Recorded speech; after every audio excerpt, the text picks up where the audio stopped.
Hello friends, எல்லோரும் எப்படி இருக்கீங்க? நல்லா இருக்கீங்களா? ரொம்ப நாள் கழிச்சு நம்ம சேனலில் ஒரு வீடியோ போடுறோம். இனிமேல்ட்டு வீடியோ தொடர்ந்து வரும். அப்புறம் இந்த ஃபோட்டோவில் இருக்கிறது யாருன்னு பார்த்தீங்கன்னா, நம்ம நண்பர் தான். பிரியாணி சும்மா சூப்பராக பண்ணுவார். சரி, அவர் பிரியாணி செய்கிறத ஒரு நாள் கண்டிப்பாக வீடியோ எடுக்கணும் அப்படின்றதுக்காக தான் இந்த வீடியோ எடுத்தேன். அப்புறம் அங்கே போய் பார்த்தோன்னே தான் தெரிஞ்சிச்சு, கிட்டத்தட்ட ஒரு 2000 பேருக்கு மேலே இருக்கும். அவ்வளோ பேருக்கு பிரியாணி செய்கிறாங்க. சும்மா தரமாக இருந்துச்சு பார்க்கும்போதே. பிரியாணியோடு சேர்த்து பிரெட் அல்வா, கேசரி, அப்புறம் நிறைய சூப்பராக சிக்கன் 65 எல்லாம் தரமாக செஞ்சுருந்தாங்க.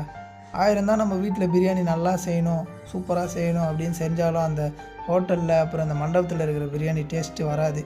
நீங்களே பாருங்களேன், அந்த கிட்டத்தட்ட ஒரு 7 பிரியாணி குண்டா இருக்கும். அது ஃபுல்லாக ஒரே ஆள் மெயின்டைன் பண்ணுறாரு, தரமாக செய்கிறாப்புல. அப்புறம் ஒரு 10 கிலோ சிக்கன் இருக்கும். அந்த 10 கிலோ சிக்கனில் நல்லா மசாலாலாம் போட்டு சும்மா சிக்கன் 65 நல்லா வறுத்து எடுத்துருந்தாங்க. பார்க்கறதுக்கே சும்மா சூப்பராக இருந்துச்சு. அப்புறம் முழு மீன், எல்லா முழு மீனுக்கும் நல்லா கோடு போட்டு அதில் மசாலா போட்டுன்னுக்குறாங்க. ஆனால் அது என்ன மீனுன்னு தான் தெரில. இது என்ன மீனுன்னு தெரிஞ்சால் உங்களுக்கு மறக்காமல் கமெண்ட்டில் சொல்லுங்கள். லாஸ்ட்டாக எல்லா பிரியாணி டெக்ஸாக்கும் நல்லா நெருப்புலாம் போட்டு தம் போட்டாச்சுங்க.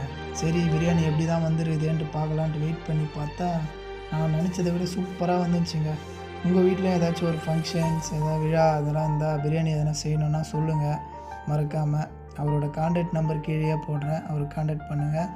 அப்புறம் இந்த வீடியோவை புதுசாக யாராச்சும் பார்த்துட்டு இருந்தீங்கன்னா மறக்காமல் நம்ம சேனலுக்கு சப்போர்ட் பண்ணுங்கள், சப்ஸ்கிரைப் பண்ணுங்கள்.